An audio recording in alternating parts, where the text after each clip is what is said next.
that's what I was taught, as most of us are. And so I've gone I've gone kind of through different cycles. And I was really heavily involved in a church, was not the right church for me. My walk has been more, ritualistically religious focused, and I was at a church. I went as a kid, and then I was out for a while. Um, and my son actually went to children's church at a church by my mom's, and he invited me and my mom one day, and we had not been to church in forever. And we came, and we just fell in love with it. Um, And so I went there for a bit, and I became really, like, really ritualistic.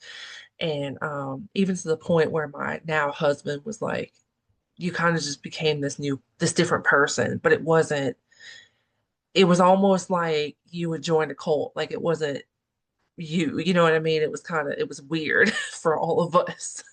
But I never was like, hey, like y'all gotta do what I'm doing and follow me. It was time passed and I went to college for my bachelor's in Christian studies, and it was really there because I was actually learning and studying that I kind of felt this shift again. People elevate people.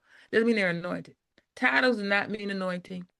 Yeah. Titles of men do not mean elevation in the spirit at all.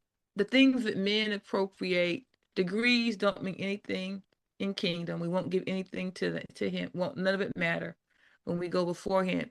So the things that people and the validation that the church we look at as people in the church, oh, they're the armor bearer, they're getting closer to God because they're closer to pastor. It don't mean And nothing. I've figured this out within myself, but just for other people who may be at this kind of crossroads, how would you, or how have you, or do you navigate that your religious walk and your godly walk? Because So I don't have sometimes, a religious walk. There's only one walk. There's only one walk. yeah, I only one walk because it's for me to follow Christ, yeah, right? yeah, So I'm not confused about that. Not that I'm not saying anyone's confused, but I'm yeah, yeah, saying yeah, that there's only one walk, and yeah. that's for me to follow Jesus.